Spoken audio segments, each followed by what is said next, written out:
Hi, hello, what's up? My name is Megan. Welcome back to my channel. Today we're going to be doing a yes or pass. Smoky Glow does this and I absolutely love it. I will be sure to credit her in the bio and link one of her videos as well if you want to go check it out. But it's an incredible series that I believe she's the one who started, and it's the video that I look forward to most from her channel. So I wanted to do something similar, and there's a lot of new releases coming out. So I just thought we could go over them together and chat about why or why not I'm going to be picking these items up. If that sounds good to you, be sure to stay tuned.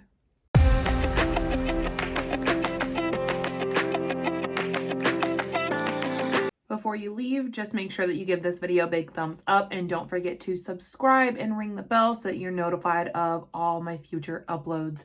I went ahead and shifted the camera angle a little bit because I'm going to be popping the photos up here. The first one I wanted to chat about is from Be Perfect Cosmetics.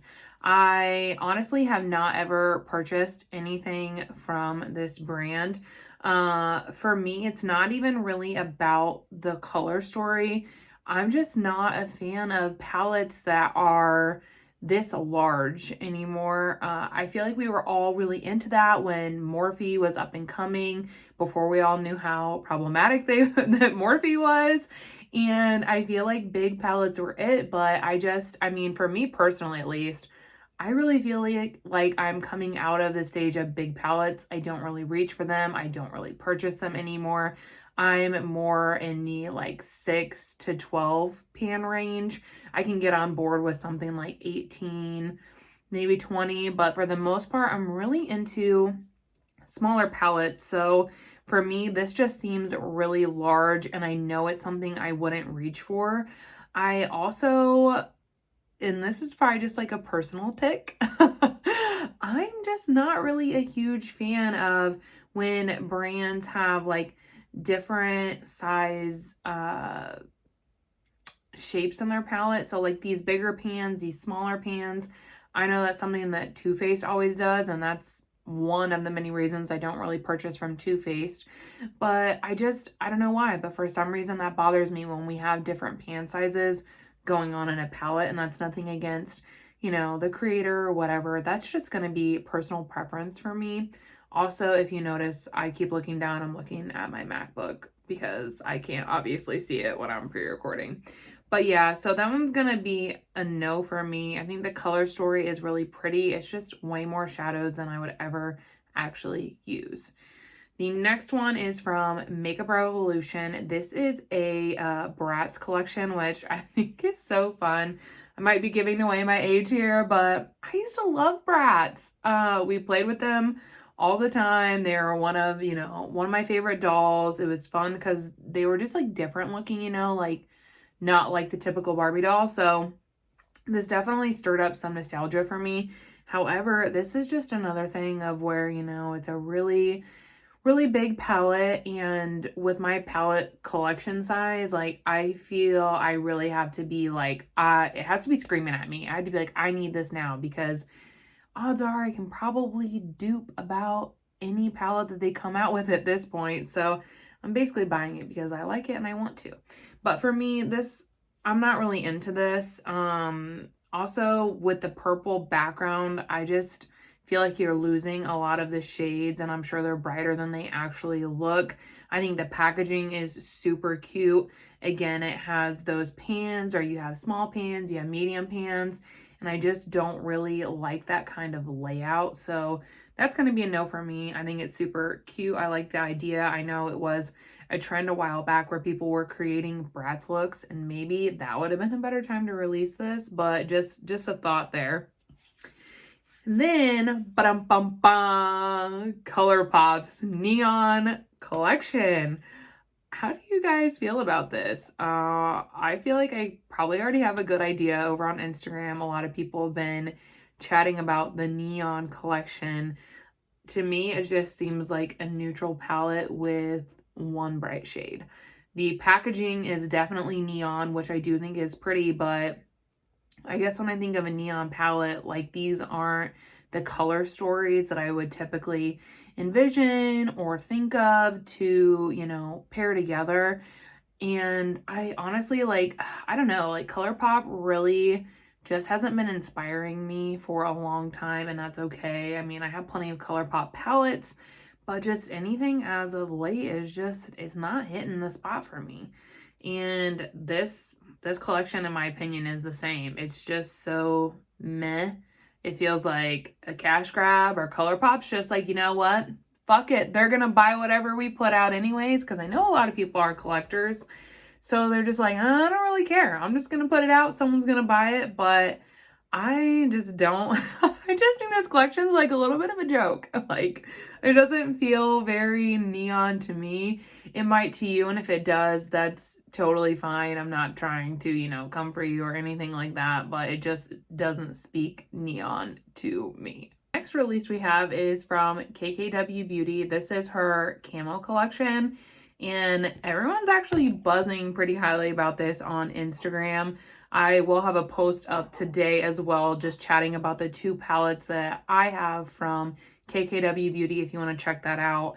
I do have the Classic Blossom and the Classic Bloom, and this palette is gorgeous. Do I have all these shades? Probably. Am I still gonna pick this up? If it comes to Ulta, 100% yes. I'm a points gal. I want to get some points. But wow, this palette is truly just beautiful. Like, look, it's so pretty. I love these green olivey tones. It's 2 shades more than her normal palettes are, but it's still concise in my opinion. I also love her minimalistic packaging. It's slim, it's easy to travel with, easy to carry, easy to do your makeup with. Like I said, I'll have a full review up on my Instagram, but I really do enjoy her formula. And I think because it's more neutrals and basic tones, everyone kind of just shits on her brand. But honestly, I love it. Like, that is what I'm into. Like, I 100% do colorful looks. I get creative, but like, I love just a neutral look. I haven't tried any of her highlighters before, so I can't really attest to that. I'm kind of in a weird phase right now where I'm not really even using highlighter. I'm just using my Auric, my Glow Lust. So I probably won't be picking up that, and I'm currently working through a bronzer. I have a blush, but the eyeshadow palette is definitely calling to me, and if this hits the Ulta shelves, I'm 100% picking this baby up. I'm really excited about it. The next palette that we have is the Micaela and Glamlight collab. I was really excited to see this collab. I've followed Micaela on TikTok forever now. She is so funny. I really enjoy her content. She's very creative.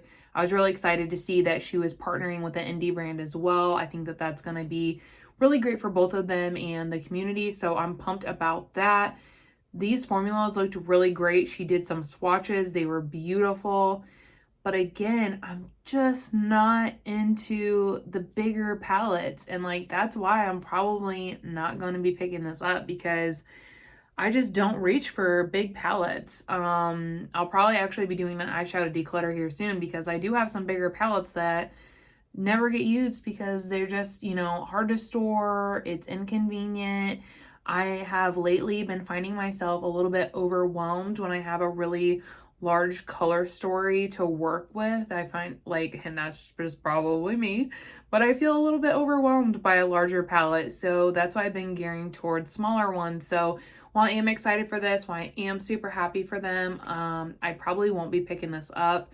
I had originally anticipated on it because I haven't tried Glamlight's formula and they've been on my radar, and I thought this would be a perfect opportunity, but it's just, I don't know, it just looks so big. And maybe it won't be, maybe the pans are smaller than I'm thinking they're going to be, so I'm definitely going to wait for some reviews to come in and whatnot, and then maybe I'll reevaluate my thoughts then. But as of now, I'm going to go ahead and pass on this one. Then we have Morphe. It's like so crazy because when I see palettes like this, my brain automatically goes to Colourpop. But these are from Morphe. I'm not going to be picking these up. I don't support Morphe. I haven't for a while. But the first palette on the top there that has like watermelon vibes, is it just me, or does that color story just look all over the place? Like, it doesn't make sense to me. It doesn't look like something I would ever want to use. I don't know. It just feels like a mess. And maybe that's just me, but I really just don't feel like that Top Color Story. I don't know what's happening there. The one on the bottom more calls to me because, like I just said, I'm a neutrals gal. It reminds me a little bit of some of the other palettes that they've done in the past, which, I mean, I don't think anyone is surprised by that. They repeat their palettes a lot and pull different shades. But it also kind of reminds me of the a more condensed version of the Kylie like leopard palette. Like the tones feel pretty similar. I don't know, maybe you think I'm on crack, but that's what it made me think of. So I already have something similar. I'm definitely not going to be, you know, picking these up. But if I were to be, I would definitely snag the bottom one over the top one because that Color Story is just feeling like a mess to me. Like, I don't know why. The next one is from Melt Cosmetics. This is the brunette palette. I don't own any eyeshadow palettes from Melt. What's kept me from picking them up is I heard the eyeshadow formula is so inconsistent. They'll have a great palette. They'll have one with shadows that are absolutely trash. And I feel for their price range, it's kind of ridiculous that there's still so much inconsistency with their palettes. Not to mention, is it just me or are these the exact same shades that were in Mary Jane? It's just condensed. So I mean, I definitely won't be picking this up, but I feel like if you purchased Mary Jane, you don't need this. You already have these shades.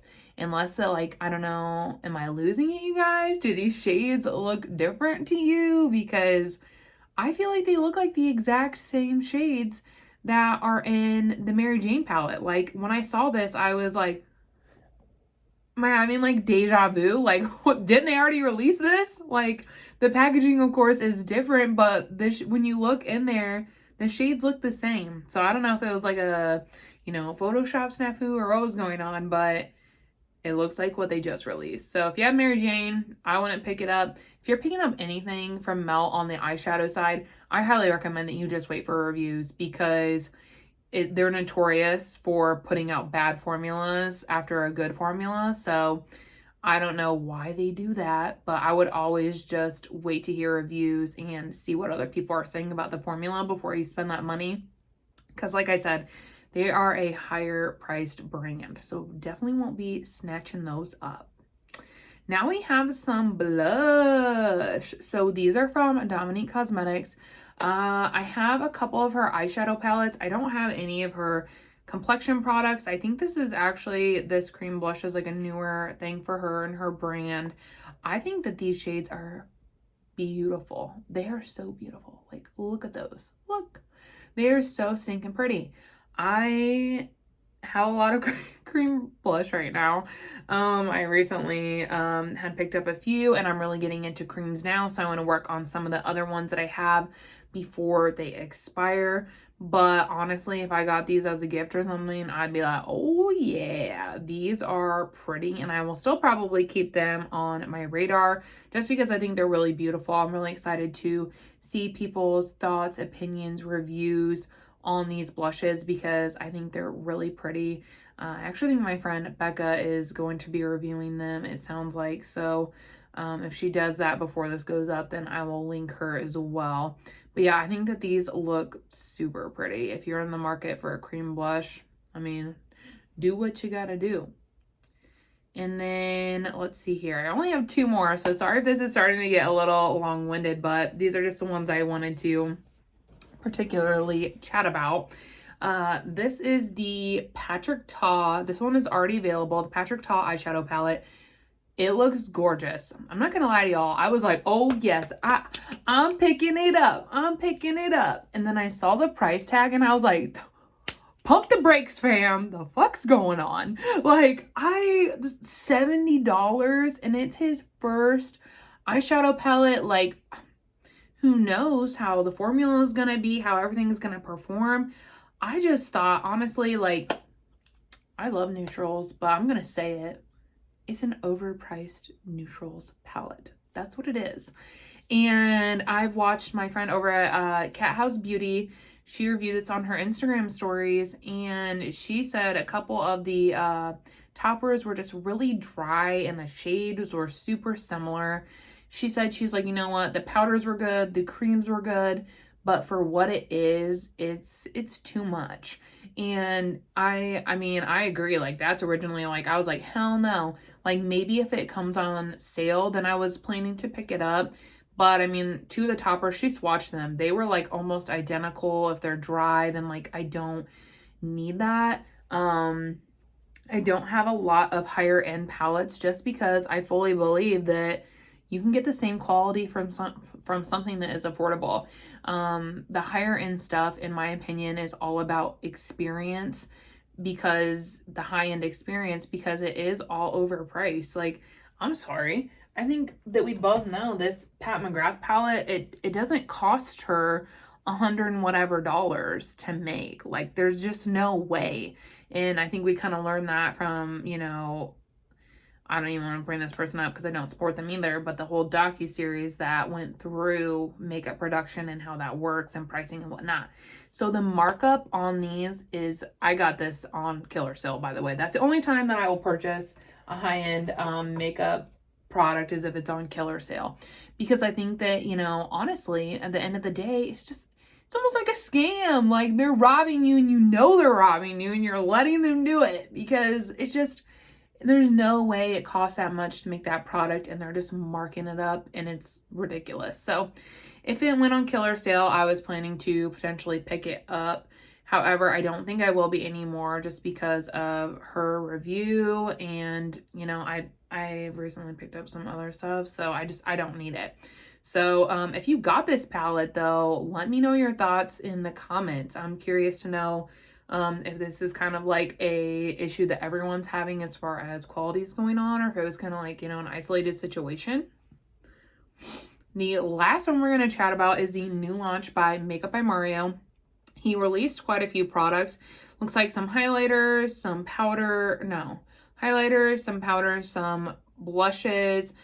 He also did sticks, which I think is fun. I really like that idea. I loved the Kim Kardashian contour stick. However, you got like this much fucking product and it was so expensive. So I purchased it once and I loved it, but I didn't repurchase it because the price point was just insane for the amount of product that you're getting. So I'm not really sure how much product is in this. I'm really excited to see reviews on this product.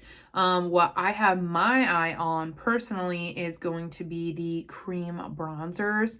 That was the only thing that was really like calling to me. I have a lot of blush right now and I'm kind of feeling a little overwhelmed by it. So I'm not really purchasing any more blushes right now. And highlighters, like I mentioned, I'm not really using those at the moment. So the cream bronzers are what are calling to me, and if they receive great reviews, it's something that I'm definitely going to probably have put on my wish list, but it's not something that I'm going to be like running out right now and getting. I try to mostly shop from my wish list. I want it to set on there to make sure I want it for a while before I pick it up. I'm trying to really just limit any kind of impulse buys this year and trying to just be more mindful. Does that mean it always happens? No, but I feel like I've done a lot better by trying to do this. So definitely excited for reviews on those stick bronzers because I really want one. But yeah, anyways, that's all I have today, you guys. It was really fun chatting about the new releases. Let me know, are you picking any of this up? Do you have any thoughts on any of these products? If so, I want to hear them in the comments. I love chatting with you guys. And yeah, that's all I have today. If you like this video, be sure to give it a thumbs up. If you want me to do more of these, also let me know, because I think this would be a fun series to do, such as Smoky Glow does it. But yeah, that's all I have for you guys today. I will see you in the next one.